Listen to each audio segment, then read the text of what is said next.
Eu agora quero falar com você sobre offshore. E é um assunto que traz muita dúvida.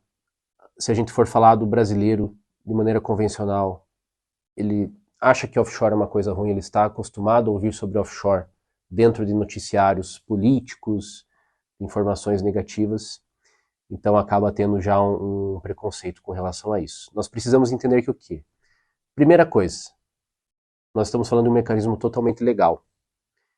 Ele é utilizado não só por brasileiros, mas eles são utilizados por todos os cidadãos do mundo, principalmente os de economias mais estabilizadas, de economias mais civilizadas e mais avançadas do que a nossa.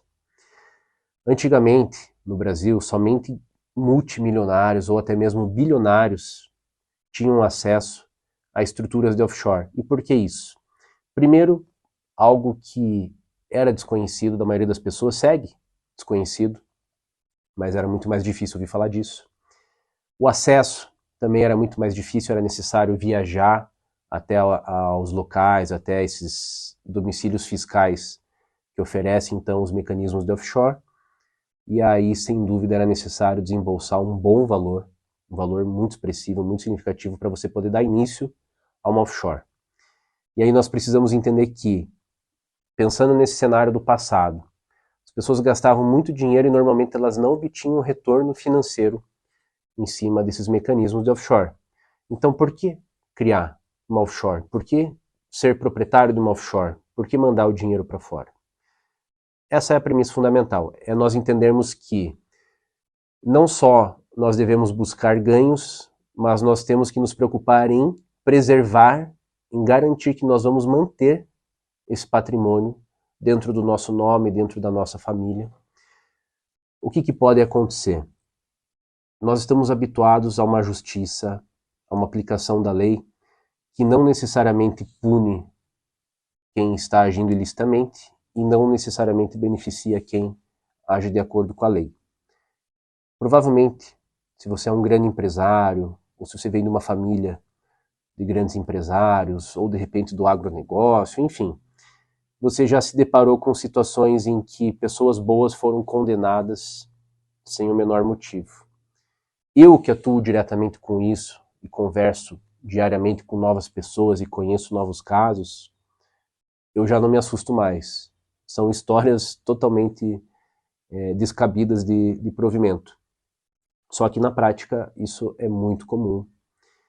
E quando acontece, quando você, por exemplo, sofre um processo, sofre uma penhora, uma condenação, estando no lado certo da lei, ou de repente você infringiu a lei sem saber, de repente tinha uma situação fiscal, o seu negócio tinha que ter sido declarado, tinha que ter seguido um determinado regime que nem você nem seu contador sabia. É muito comum um grande empresário sofrer um processo por licença ambiental, sofrer um processo fiscal porque foi identificado que ele fazia 5 anos uma declaração de venda que não estava de acordo com o que o Estado entende correto. Porém, nem ele sabia, nem o contador da empresa sabia, nem mesmo os advogados tributários sabiam.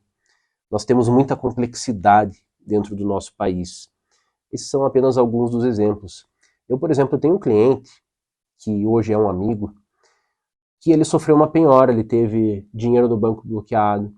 Ele, de uma hora para outra, passou a ficar sem nenhum dinheiro, sendo que ele não tinha nenhum processo contra ele. E o que aconteceu? Ele simplesmente adquiriu um imóvel que já estava financiado, o nome dele aí há mais de 5, 6 anos, mas a construtora da qual ele comprou passou por um processo de falência e ficou com muitos credores no mercado. Por algum motivo que até hoje não se sabe, a justiça bloqueou os bens de vários compradores desses apartamentos, incluindo esse meu cliente. Ele não sofreu processo, ele não foi notificado, ele levou em torno de 3 meses para descobrir o que estava acontecendo. Parece muito difícil de acontecer. A questão é, quando nós temos um patrimônio muito expressivo, nós não temos que esperar isso acontecer. Se a gente esperar acontecer, a gente não tem como remediar. Nós temos que proteger antecipadamente o nosso patrimônio. Aí que nós entramos, então, no assunto de offshore, e eu vou explicar na sequência alguns dos benefícios que são muito bons dessas ferramentas.